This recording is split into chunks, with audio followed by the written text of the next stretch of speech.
Welcome back, everybody. Time to grab your board, swim out into that choppy sea out there right now. It's rather confusing and chaotic, but maybe we can still catch a wave.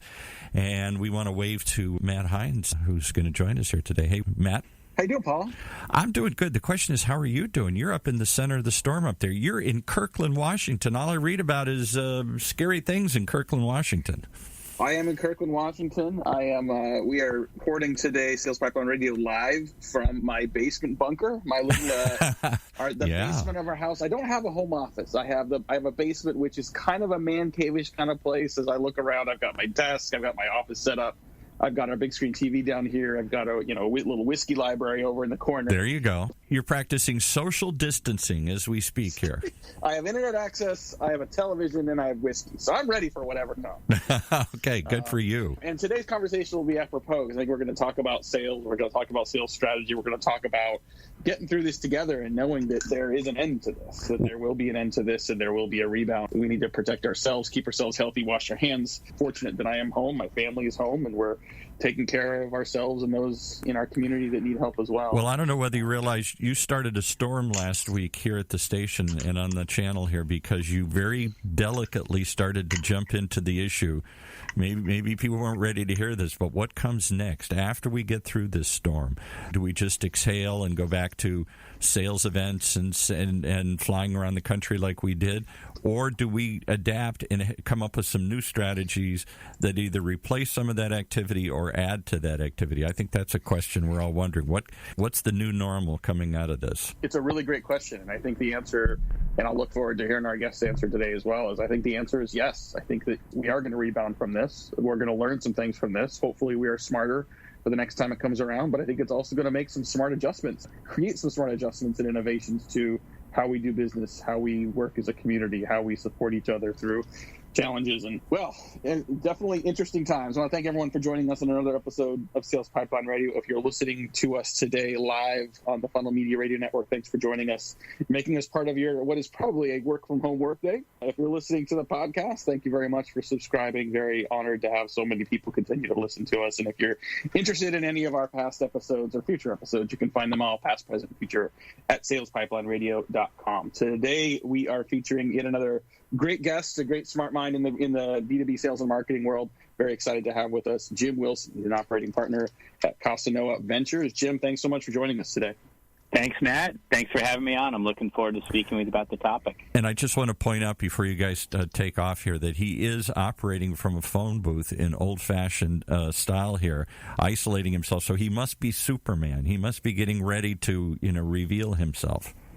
Now, that is a unique type of social distancing that I have not yet heard, and I didn't know that there were phone booths. Is this true? Where are you today? I'm in the Costanoavc offices in San Francisco, and we, like mirroring most of our portfolio company, we have these great sales telephone booths in the office that you can kind of wall yourself off and concentrate and speak loudly and passionately about whatever topic you so desire. I love it. Well, I think, Jim, what you had asked earlier, I think maybe is a good question for us to start with. I think a lot of companies are sort of making adjustments right now to how they do work, thinking about what Q2 might look like as a result of what's going on. There will be a post-coronavirus world. We will rebound from this.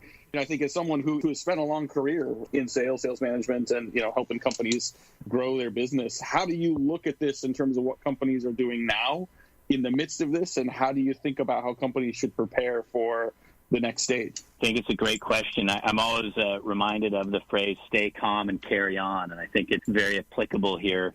I would second what you said, which is that everyone's going to come out fine on the other side, but at the same time, there is a new reality that for salespeople and sales organizations, they have to deal with. That first reality is that the in-person meeting for the near term is going to end, and you need to look at being as productive and as effective as ever, but in a virtual environment. I think the second thing that people need to be realistic about is that in their pipeline, there are going to be certain industries and sectors that in the short term are absolutely going to be affected by this virus and this downturn, in particular hospitality and travel And I've encouraged all of our portfolios to just take a hard look at their pipeline as it relates to forecasting and predictability and be realistic with themselves with what's going to happen. And then the third thing I would say is a point of positivity, which is this is a great opportunity to be close to your customers, ask them how they're doing, and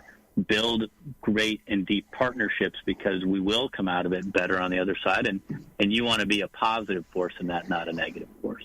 Yeah, such a great answer. And I think the important to look at what you need to do now to really be focused on the business that is close at hand. Understand that some of your prospects are going to slow down decision-making. Those deals, many of those deals aren't going to go away. They're going to get delayed. They're just going to pause for a while. And it could be that depending on how this goes through, what could be a tight beginning of Q2 could be an amazing end of Q2. But I think to your point about your existing customers and your prospects, a healthy level of empathy and understanding of what they're going through is really important. The other thing, I was literally talking to a customer this morning. We all want to make sure that that people are comfortable, they're taking care of themselves and their families. I had a customer this morning express some real just awareness of wanting to make sure that they were investing and accelerating at the right point as we get to the end of this period, so that they're not caught too flat-footed when the rebound happens. Is that something that's people worth thinking about? And what variables exactly would you look for to make sure you're sort of accelerating, ramping back up at the right time? Yeah, I think it's a great question. I haven't had that conversation yet with any of our portfolio. My personal opinion is it's probably too soon for no other reason that we don't fully yet know the impact. Whether we know we're at the bottom, whether the trough is going to be a V or a U, we don't know. That said, I think that a lot of the basics still hold in terms of looking at leading indicators, which would probably most likely be engagement. Look for events to start to come back online and be in person. Look for business to start operating as normal. And frankly, just be as nimble as you can be, either up or down, for the next few months.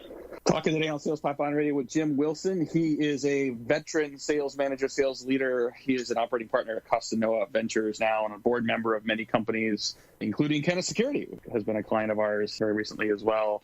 You mentioned sort of people that are doing face-to-face selling and how that has particularly been impacted. I think a lot of companies, especially those that might be in the software business, they're selling through the telephone, they're selling remotely, and so that sales process hasn't been too materially changed, although you may have people that are working from home that you're trying to call on. It may make things a little more difficult. But I want to specifically talk about those field sales people. Like we've got clients in manufacturing, for example, that count on bringing samples of their products to someone's office. That's obviously changing for the foreseeable future. Are there things that those salespeople can do to try to replicate the value of the face-to-face selling in a virtual environment? Boy, that's a great question. Early in my career, I sold CAD/CAM software to a company called PTC, and I can't imagine what it's like right now for folks that really do make their sales living off of those face-to-face meetings with samples. I guess the advice I would give people like that is, number one, first start by showing empathy. Just a simple question of your prospect or client. Would you be okay meeting in person? Would you prefer something different? Just showing that classic sales technique of looking at it from the buyer perspective, I think would go a long way. I think second is it's an opportunity to be creative.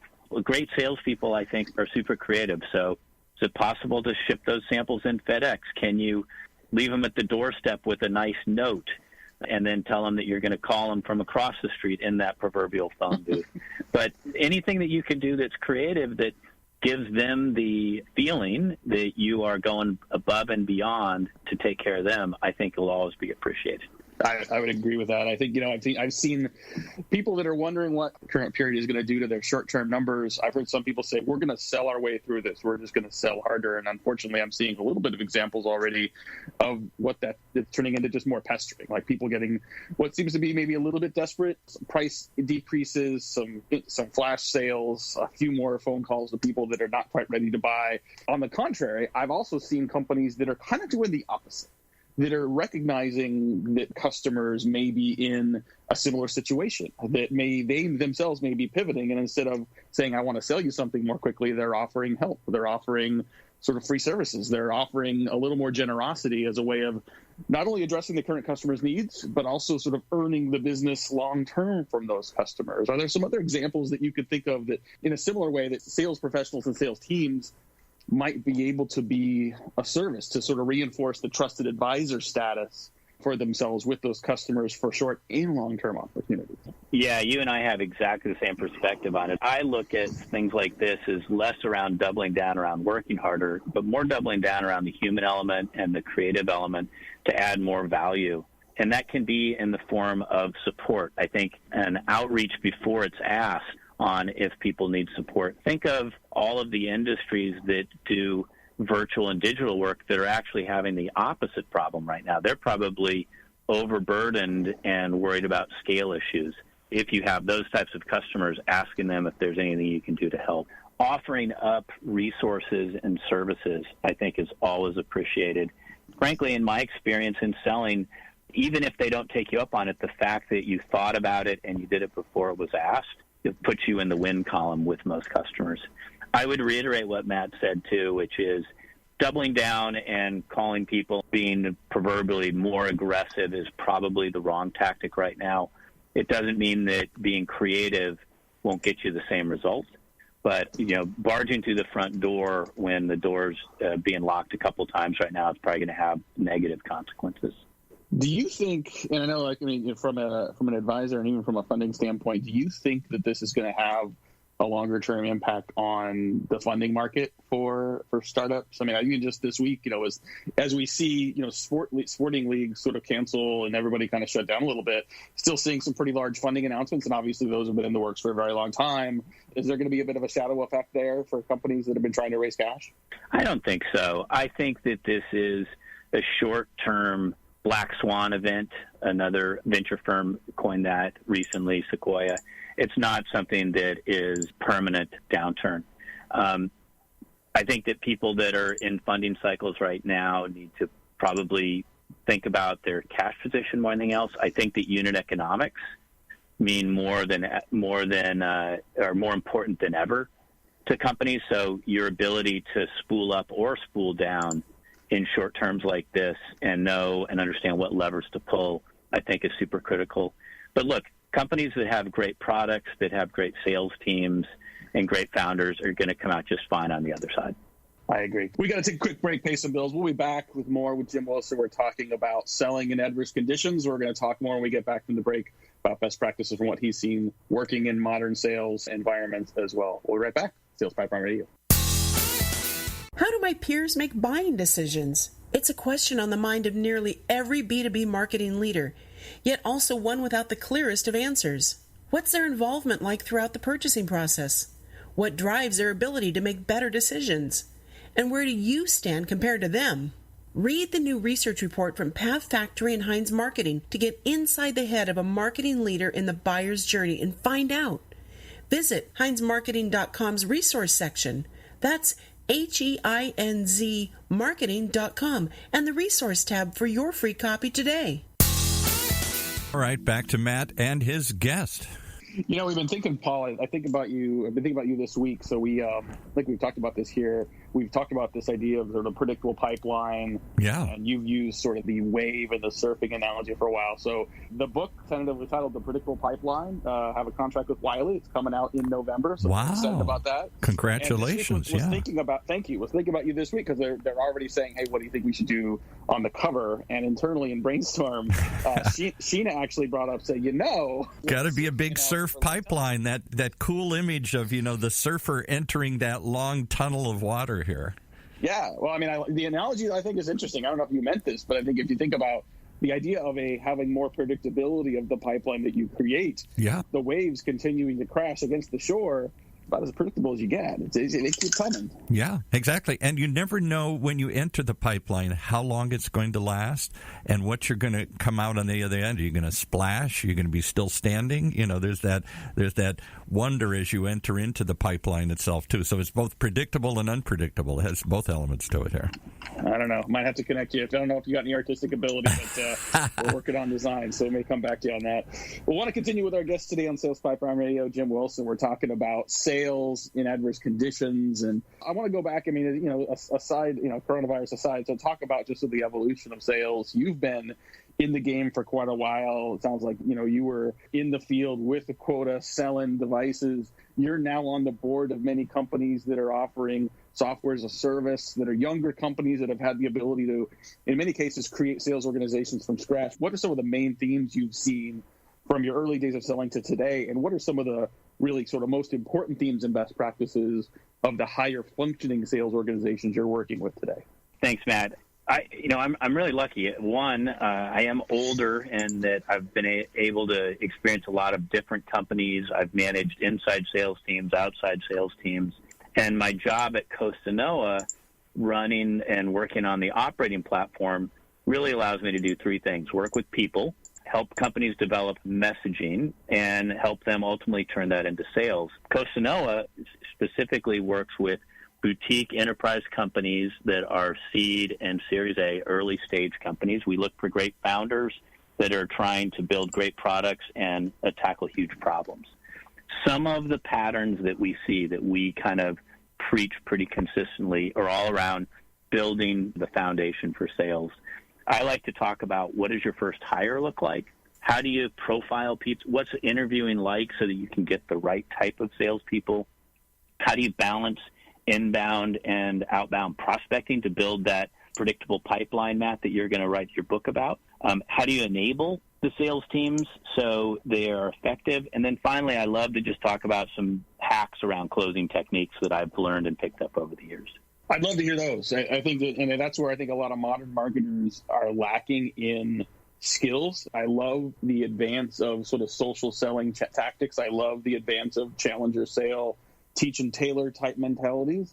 But I think in our effort to create more value as trusted advisors, a skill that isn't being taught as much today is how to ask for the deal, how to ask for the sale, and how to close. And so I would love to double down on that and get a couple examples of some ideas that you think are particularly pertinent on that.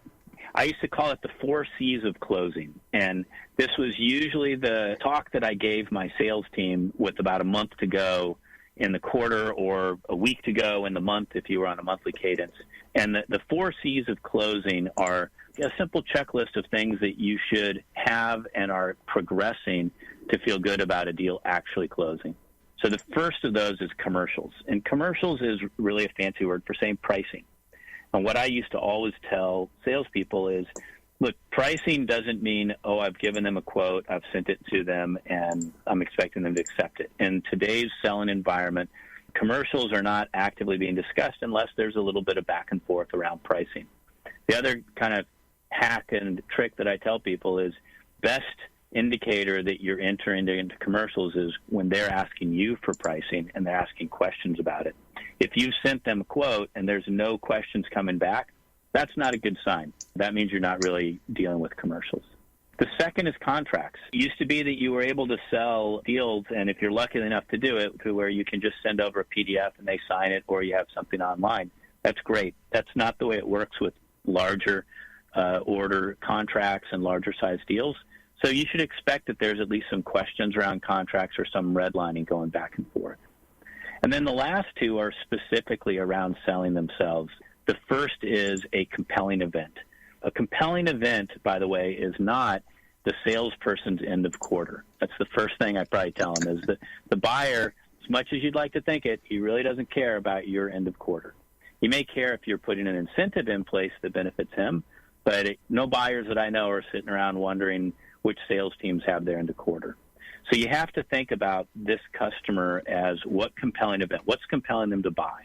Are they replacing something that's running out of a contract? Do they have a gap in a problem they're trying to solve that your solution solves? What's the compelling event that's driving urgency on their side? And then the fourth C is probably the most important, which is champion. The champion is someone who has two things. He has power in the organization, and he sells for you in the account when you're not there. If you don't have a champion that's giving you feedback and telling you where you're at in the process, you're probably not closing that deal. I love those 4 C's, and I think that each of those could be easily another episode of the program. I think compelling event in particular, I think, a lot of people don't understand what specifically has created and is perpetuating the commitment to change inside an organization. What does that outcome look like? When is it needed? What's the opportunity cost of not having it in place? And when does that start? understanding those things that sort of are going to keep something as a high priority to close really important. And I love that you focused on champion at the end. I mean, the challenger methodology talks a lot about sort of having this buying committee and having multiple people as decision makers and influencers. And yes, we need to sort of build consensus amongst that group, but there needs to be someone or a small group of that subset of that group that is maintaining that momentum and progress internally. Like especially with these really big deals that, will take months, quarters for sometimes, especially if it's, maybe a federal deal, we'll be talking Olympic cycles to get something done. You as a salesperson are going to be hard pressed to drive that momentum and velocity on your own. I love your 4 C's. How do companies put more of a focus on this in the organization? Is this a training issue? Is this, what are the best ways for companies to get better at closing? Yeah, great topic. So look, one of the things that I think is the hardest thing to do in building a sales organization is build a culture of learning and build a culture of sales enablement. There's a couple things that our portfolio that I see does particularly well. I would call out companies like Propeller Aero in our portfolio. They have this great culture where they're all learning and they're building processes and they're comparing notes and there's no judgment with anything they do, and they're super creative about all their ideas. Here's some of the things that I've seen they do. First, they really embrace tools as a way to help them enable and repeat best practices. And I'll give you the most simple example I can think of. Today, in this world right now, we're going to be doing more things virtually, so we're going to do everything through Zoom or other virtual meetings. Just start to record those. If you have a really great sales call and it's recorded and you can share that with the sales team and break it down, what's working, what's not, is great. The second thing is we think that it's obvious today, but you'd be surprised how many companies don't do it, but you've got to put a CRM tool in place. The CRM tool is what people need to use, and it allows you to document things and learn best practices. But a tactical thing that goes with that is set up a weekly cadence and a weekly call and dedicate a period of time for that weekly call just to be on learnings. What have you learned? In particular, focus on what did you learn that worked? How did you win? What did you learn that didn't work? How are you losing? And what messaging is sticking? The key I've seen is to keep it really simple and make it repeatable. So everybody goes around the room with what's worked, what hasn't worked, and some messaging that's sticking, and you encourage everybody to share. And then finally, really focus on customers and customer knowledge. Again, I'll go back to the buyer perspective. Most buyers today really don't care too much what the seller has to say unless what that seller says is a customer story that includes a metric and a value proposition of how that customer benefited from using your product. Well, unfortunately, we are out of time. These conversations always go too quickly, but lots of great nuggets of perspective on the current market conditions, as well as some best practices on selling, and particularly like the focus on closing. So I want to thank our guest again today, Jim Wilson, for joining us. If you like this conversation, especially if you're a sales leader, if you're working with sales teams, want to share this with other people in your organization, we'll have this episode up on demand at salespipelineradio.com. Here in just a couple of days, we'll also, as usual, have a transcripted summary of this conversation up on HeinzMarketing.com very shortly. Join us next week. We got an amazing lineup actually coming up here as we head into Q2 very quickly. For today, we're out of time. On behalf of my great producer, Paul, this is Matt Heinz. Thanks for joining us on another episode of Sales Pipeline Radio.